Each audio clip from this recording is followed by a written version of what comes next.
ത്രിയേകദൈവത്തിൻ്റെ അതിപരിശുദ്ധ നാമം വാഴ്ത്തപ്പെടുമാറാകട്ടെ. കർത്താവിൽ പ്രിയ വിശ്വാസികളുടെ സമൂഹമേ, നിങ്ങൾക്കേവർക്കും പ്രഭാത വചനത്തിലേക്ക് എൻ്റെ സ്വാഗതം. ഇന്നത്തെ ചിന്താവിഷയം എന്ന് പറയുന്നത് ദൈവം നിന്നോടുകൂടെ. ദൈവം നമ്മോടുകൂടെ ഉണ്ടായിരിക്കണമെന്നുണ്ടെങ്കിൽ അവൻ കാണിച്ചു തന്നതായ പാതയിലൂടെ നാം യാത്ര ചെയ്യണം. അവനെ അനുസരിക്കണം.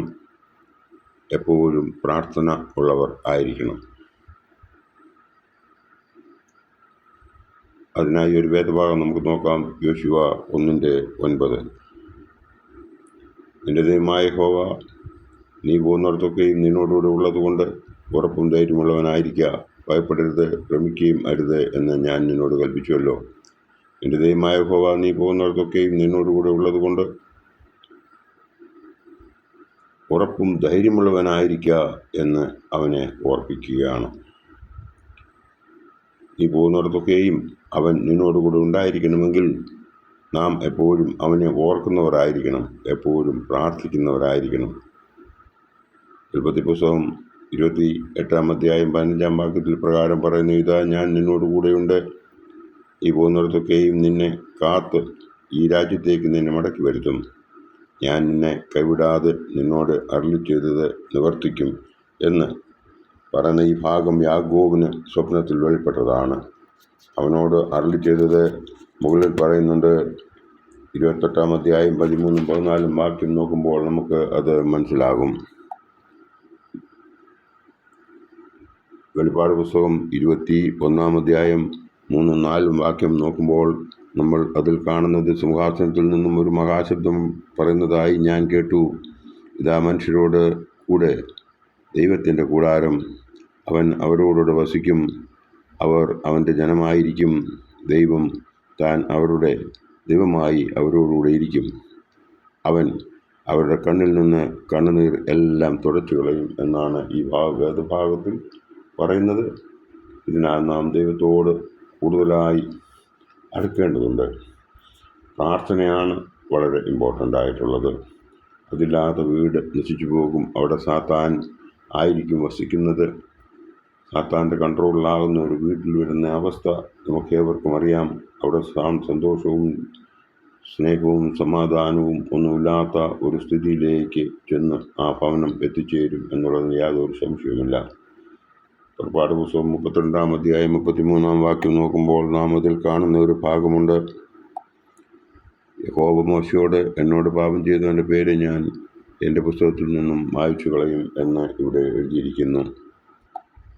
നാം വെളിപ്പാട് പുസ്തകം 20-ാം അധ്യായം 15-ാം വാക്യം കൂടെ നോക്കുമ്പോൾ അതിൽ കാണുന്നത്, ജീവൻ്റെ പുസ്തകത്തിൽ പേരെഴുതി കാണാത്ത എവനെയും തീപ്പൊയ്കയിൽ തള്ളിയിടുമെന്നാണ്. നാം ഇതൊക്കെയും ഒന്ന് കൂട്ടി വായിച്ചു കഴിഞ്ഞാൽ നമുക്ക് മനസ്സിലാകുന്നതായ ഒരു ഭാഗമുണ്ട്. ജീവൻ്റെ പുസ്തകത്തിൽ പേരെഴുതി ജീവൻ്റെ പുസ്തകത്തിൽ നിന്നും പേര് മായ്ച്ചു കളഞ്ഞവനെ തീപ്പൊയ്കയിൽ തള്ളിയിടുമെന്നാണ് പറഞ്ഞിരിക്കുന്നത്. നാം നമ്മുടെ ദൈവമായ കർത്താവിനെ പൂർണ്ണ ഹൃദയത്തോടും പൂർണ്ണ ആത്മാവോടും പൂർണ്ണ മനസ്സോടും കൂടെ സ്നേഹിക്കുന്നില്ല എങ്കിൽ നാം ഒരിക്കലും അവൻ്റെ പൈതലായിട്ട് നമുക്ക് ജീവിക്കുവാൻ സാധിക്കുകയില്ല. അതിനായി നാം എന്താണ് ചെയ്യേണ്ടതെന്ന് മത്തായി ശ്ലീഹ തൻ്റെ സുവിശേഷത്തിൽ പറയുന്നുണ്ട്.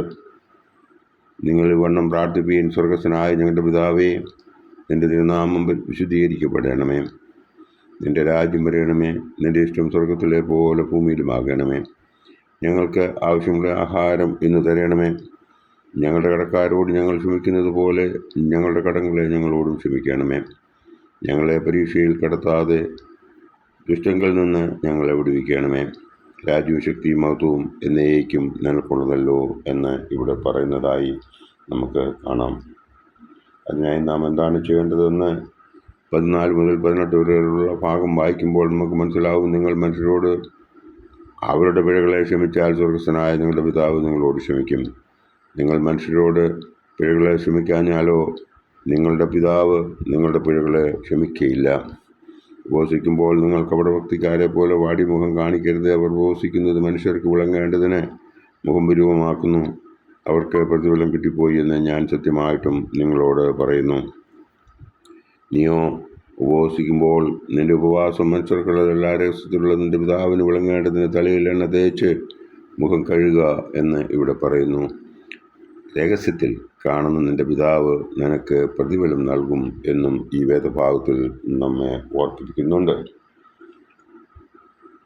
നാം ദൈവത്തോട് ഏറ്റവും കൂടുതൽ അടുക്കുന്നതിന് വേണ്ടിയിട്ട് നാം ചെയ്യേണ്ടത് പ്രാർത്ഥിക്കുക എന്നത് മാത്രമാണ് നാം ചെയ്യേണ്ടത്.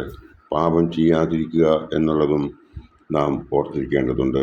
കൽപ്പനകളെ പാലിച്ചുകൊണ്ട് വിശുദ്ധ കുർബാനയിൽ സംബന്ധിച്ച് വിശുദ്ധ കുർബാന അനുഭവിച്ച് അവൻ്റെ വഴികളിലൂടെ യാത്ര ചെയ്യുന്ന ഏവനും അതോടൊപ്പവും ദൈവം കൂടെ ഉണ്ടാകും എന്നുള്ളതിന് യാതൊരു സംശയമില്ല. അതിനായിട്ട് നമുക്ക് അവൻ കാണിച്ചു തന്നതായ പാതയിലൂടെ ജീവിക്കാൻ ശ്രമിക്കാം എന്ന് മാത്രം ഇവിടെ ഓർപ്പിച്ചുകൊണ്ട് ദൈവം നമ്മളെ എല്ലാവരെയും അനുഗ്രഹിക്കട്ടെ എന്ന് പ്രാർത്ഥിച്ചുകൊണ്ട് എൻ്റെ വാക്കുകൾ ഇവിടെ സമാഹരിക്കട്ടെ. നന്ദി, നമസ്കാരം.